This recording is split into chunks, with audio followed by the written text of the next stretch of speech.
ಬಗ್ಗೆ ಇದ್ರ ಬಗ್ಗೆ ತಿಳಿಸ್ಕೊಂಡು start ಮಾಡಿ. Sure. ನನ್ನ ಹೆಸರು ಸುಧೀರ್ ಅಂತ, ಅಗ್ರಿ ಲೈಫ್ ಲೈನ್ ಅನ್ನುವಂತಹ ಸಂಸ್ಥೆಯ ಸಂಸ್ಥಾಪಕ. ಸೊ ಇಲ್ಲಿ ನೀವು ನೋಡ್ತಾ ಇರುವಂತದ್ದು ಸುರಭಿ ಜೀವಸುಧಾ ಅಂತ ಕರಿತೀವಿ.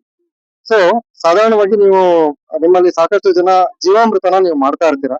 200 ಲೀಟರ್ ಬ್ಯಾರಲ್ ಅಲ್ಲಿ 10 ಕೆಜಿ ಸಗಣಿ, 10 ಲೀಟರ್ ಗಂಜಲ, 2 ಕೆಜಿ ಬೆಲ್ಲ, 2 ಕೆಜಿ ಕಡಲೆ ಹಿಟ್ಟು, 2 ಹಿಡಿಯಷ್ಟು ಆ ಒಂದು ತೋಟದ ಮಣ್ಣು. ಸೊ ಇದರಿಂದ ನೀವು ಬೆಳಗ್ಗೆ ಸಂಜೆ ಅಥವಾ ಬೆಳಗ್ಗೆ ಮಧ್ಯಾಹ್ನ ಸಂಜೆ ಈ ರೀತಿಯಾಗಿ ನೀವು ಅದನ್ನ ತಿಳಿಸುವಂತ ಕೆಲಸ ಅಂತಂದ್ರೆ ಅದನ್ನ ಸಾಧಾರಣ ಜೀವಾಮೃತ ಅಂತ ಕರಿತೀವಿ. ಸೊ ಯಾಕೆ ಅಂತ ಹೇಳಿದ್ರೆ ಅದು ಏರೋಬಿಕ್ ಪ್ರಾಸೆಸ್ ಅಂತ, ಅಂತಂದ್ರೆ ಓಪನ್ ಏರ್ ಅಲ್ಲಿ ಮಾಡುವಂತದ್ದು. ಸೊ ಇದು ಅನ್ಅರಾಬಿಕ್ ಪ್ರಾಸೆಸ್. ಈಗ ಸಾಧಾರಣವಾಗಿ ಒಂದು ಜ್ಯೂಸ್ ಮಾಡೋದಕ್ಕೂ ಒಂದು ವೈನ್ ಮಾಡೋದಕ್ಕೂ ಏನು ಡಿಫ್ರೆನ್ಸಸ್ ಬರುತ್ತೆ, ಇದರಲ್ಲಿ ಬರುವಂತದ್ದು ಆ ಕ್ವಾಲಿಟಿ, ವೈನ್ ಕ್ವಾಲಿಟಿಯ ಒಂದು ಜೀವಾಮೃತ ಬರುತ್ತೆ. ಸೊ ಹಾಗಾಗಿ ಎಲ್ಲಾ ಮ್ಯಾಕ್ರೋ ಮತ್ತೆ ಮೈಕ್ರೋ ನ್ಯೂಟ್ರಿಯನ್ಸ್, ಸೂಕ್ಷ್ಮಾಣು ಜೀವ ಪೋಷಕಾಂಶಗಳೆಲ್ಲ ಏನಿದೆ ಅದು ಹೆಚ್ಚಿನ ಒಂದು ಸಾಂದ್ರತೆಯಲ್ಲಿ ನಿಮ್ಗೆ ಸಿಗತ್ತೆ. ಮತ್ತೆ ಇನ್ನೊಂದು ಮೇಜರ್ ಬೆನಿಫಿಟ್ ಅಂತಂದ್ರೆ, ಉಪಯೋಗ ಏನಪ್ಪಾ ಅಂತ ಹೇಳಿದ್ರೆ, ನೀರಿನ ಸಾಂದ್ರತೆಯಲ್ಲಿ ಜೀವಾಮೃತ ಬರುತ್ತೆ. ಸೊ ಸಾಧಾರಣವಾಗಿ ನಿಮ್ಗೆ ಏನಾಗುತ್ತೆ, ಜೀವಾಮೃತ ತುಂಬಾ ಮಂದವಾಗಿರುತ್ತೆ, ಅದನ್ನ ನೀವು ತುಂಬಾ ಸೋಸ್ಬೇಕಾಗತ್ತೆ, ಇಲ್ಲಾಂತರ ಅದು ಡ್ರಿಪ್ ಬ್ಲಾಕ್ ಆಗಿ ಹೋಗುತ್ತೆ ಅಂತ. ಸೊ ಇದರಲ್ಲಿ ನಿಮ್ಗೆ ಏನಾಗುತ್ತೆ ಅಂದ್ರೆ, ನೀವು ಡೈರೆಕ್ಟ್ ಆಗಿ ವೆಂಚುರಿ ಕೊಡ್ಬೋದು, ಸೋಸುವಂತಹ ಅವಶ್ಯಕತೆ ಇಲ್ಲ.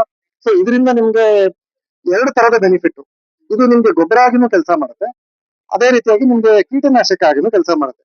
ಇದನ್ನ ನೀವು ಭೂಮಿಗೆ ಅಂತಂದ್ರೆ ಬೇರ್ಗಳಿಗೆ ಕೊಡಿ, ಅದೇ ರೀತಿಯಾಗಿ ನೀವು ಸ್ಪ್ರೇ ಕೊಡಿ ಅಂತ ಹೇಳ್ತೀವಿ. ಸ್ಪ್ರೇ ಕೊಡೋದ್ರಿಂದ ಅದು ಗೊಬ್ಬರ ಆಗಿನೂ ಕೆಲಸ ಮಾಡುತ್ತೆ, ಕೀಟನಾಶಕ ಆಗಿ ಕೂಡ ಕೆಲಸ ಮಾಡುತ್ತೆ. ಎಲ್ಲಾ ಪೋಷಕಾಂಶಗಳು ನಿಮ್ಗೆ ನೀರಿನ ಸಾಂದ್ರತೆಯಲ್ಲಿರೋದ್ರಿಂದ ಎಲೆಗಳು ತುಂಬಾ ಈಸಿಯಾಗಿ ಹೀರ್ಕೊಳ್ಳುತ್ತೆ. ಸಾಧಾರಣ ಜೀವಾಮೃತ 7 ದಿನದ ಪ್ರೊಸೆಸ್, ಪ್ರತಿ ಸಲ 7 ದಿನ ಕಾಯ್ಬೇಕಾಗುತ್ತೆ. ಇದರಲ್ಲಿ ಒಂದು ಸಲ ಮಾತ್ರ ನೀವು 50 ದಿನ ಕಾಯ್ಬೇಕು. 50ನೇ ದಿನ ಆದ್ಮೇಲೆ ಪ್ರತಿದಿನ ಇನ್ಪುಟ್, ಪ್ರತಿದಿನ ಔಟ್ಪುಟ್. ಸೊ ಇದರಲ್ಲಿ ಯಾವಾಗ್ಲೂ ಇದು 1,500 ಲೀಟರ್ ಕೆಪಾಸಿಟಿ ಯೂನಿಟ್.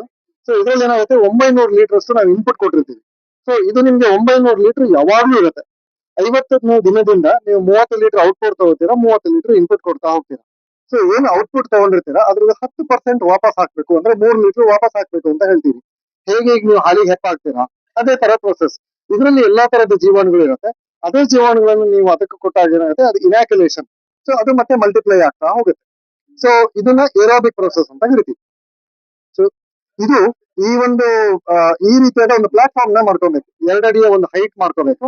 ಇದ್ರ ಮೇಲ್ಗಡೆ ಈ ಡೈಜೆಸ್ಟ್ ಕೂತ್ಕೊಳ್ಳುತ್ತೆ. ಇದಕ್ಕೂ ಆ ಒಂದು ಪ್ಲಾಟ್ಫಾರ್ಮ್ ಅಂದ್ರೆ ಬ್ಯಾರಲ್ ಇಡುವಂತ ಪ್ಲಾಟ್ಫಾರ್ಮ್ 1.5 ಅಡಿ ಹೈಟ್ ಕೊಡ್ಬೇಕು. ಸೊ ಸಾಧಾರಣವಾಗಿ ನಿಮಗೆ ಗುರುತ್ವಾಕರ್ಷಣೆಯನ್ನ ಅದು ಕ್ರಿಯೇಟ್ ಮಾಡಿ ಕೊಡುತ್ತೆ, ನೀರು ಸರಾಗವಾಗಿ ಹರಿಯುತ್ತೆ. ಆ ಬ್ಯಾರಲ್ ಕೇವಲ ಒಂದು ಮಿಕ್ಸಿಂಗಿಗೋಸ್ಕರ ಮಾತ್ರ ನಾವು ಇಟ್ಕೊಂಡಿರ್ತೀವಿ, ಅದರಲ್ಲಿ ಯಾವುದೇ ರೀತಿಯಾದ ಪ್ರಕ್ರಿಯೆಗಳು ನಡೆಯಲ್ಲ. ಪ್ರಕ್ರಿಯೆ ಏನೇ ಇದ್ರೂ ಕೂಡ ಈ ಒಂದು ಬ್ಯಾಗ್ ಅಲ್ಲಿ ನಡೆಯುತ್ತೆ. ಸೊ ಇದು ನಿಮ್ಗೆ ಸಂಪೂರ್ಣವಾಗಿ ನೀವು ಕೊಡುವಂತಹ ಇನ್ಪುಟ್ ಅಂತಂದ್ರೆ ಏನೇನನ್ನ ಹಾಕ್ತೀರಿ ಅಂತಂದ್ರೆ, ದೇಸಿ ಹಸುವಿನ ಸಗಣಿ, ಗಂಜಲ, ಅಕ್ಕಿ ತೊಳೆದ ನೀರು, ಮಜ್ಜಿಗೆ, ಬೆಲ್ಲ, ಕೊಡ್ತಿರುವಂತ ತರಕಾರಿ, ಕೊಡ್ತಿರೋ ಹಣ್ಣುಗಳಾಗಿರ್ಬೋದು, ಅಥವಾ ನಿಮ್ಮ ತೋಟದ ವೇಸ್ಟ್ ಆಗಿರ್ಬೋದು, ಇದೆಲ್ಲದನ್ನ ಕೂಡ ನೀವು ಈ ಒಂದು ಯೂನಿಟ್ಗೆ ಕೊಡ್ಬೋದು. ಒಂದು ವಿಶೇಷತೆ ಏನಪ್ಪಾ ಅಂತಂದ್ರೆ, ಇದು ಯಾವುದೇ ರೀತಿಯಾದ ಚರಟ ಉಳಿಯಲ್ಲ. ಸೊ ಎಲ್ಲದೂ ಸಂಪೂರ್ಣವಾಗಿ ಕೊಳೆತು ನಿಮ್ಗೆ ನೀರಿನ ಸಾಂದ್ರತೆಯಲ್ಲಿ ಜೀವಾಮೃತನ ಈ ಒಂದು ಘಟಕ ಕೊಡುತ್ತೆ. ಸೊ ಇದರಿಂದ ಕೆಮಿಕಲ್ ಹಾಕಿ ಏನು ಬೆಳಿತೀರಾ ಅದಕ್ಕಿಂತ ಹೆಚ್ಚಿನ ಇಳುವರಿ ತೆಗಿಬಹುದು. ಮಣ್ಣಿನ ಸಾವಯವ ಇಂಗಾಲ ಜಾಸ್ತಿ ಆಗುತ್ತೆ. 100% ನ್ಯಾಚುರಲ್ ಅಂತಂದ್ರೆ ಇದಕ್ಕೆ ಎಲ್ಲಾ ಇಂಗ್ರೀಡಿಯೆಂಟ್ಸ್ ನ ನೀವೇ ಕೊಡೋದ್ರಿಂದ, ಸೊ ನೀವ್ ಏನ್ ಹಾಕ್ತೀರಾ ಅದೇ ರೀತಿಯಾದ ಒಂದು ಔಟ್ಪುಟ್ ನಿಮ್ಗೆ ಇದರಲ್ಲಿ ಸಿಗ್ತಾ ಹೋಗುತ್ತೆ. ಸೊ ಕೆಮಿಕಲ್ ಹಾಕಿದಾಗ ಹೇಗೆ ನಿಮ್ಗೆ ಇಳುವರಿ ಬರ್ತಾ ಇರುತ್ತೆ, ಅದಕ್ಕಿಂತ ಹೆಚ್ಚಿನ ಇಳುವರಿ.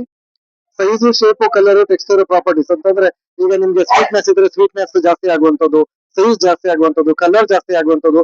ಇದಕ್ಕೆ ಯಾವುದೇ ರೀತಿಯಾದ ನೀವು ಸ್ಪ್ರೇಗಳನ್ನ ಅಥವಾ ಇದನ್ನ ಕೆಮಿಕಲ್ಗಳನ್ನ, ರಾಸಾಯನಿಕಗಳನ್ನ ಯೂಸ್ ಮಾಡದೇನೆ ಕೂಡ ನಿಮ್ಗೆ ಒಳ್ಳೆಯ ಒಂದು ಇಳುವರಿ ಇದರಲ್ಲಿ ನಿಮ್ಗೆ ಬರ್ತಾ ಹೋಗುತ್ತೆ. ಸೊ ಇದು ನಿಮ್ಗೆ ಎರೆಹುಳು ತೊಟ್ಟಿ. ಈ ಪ್ರಾಡಕ್ಟ್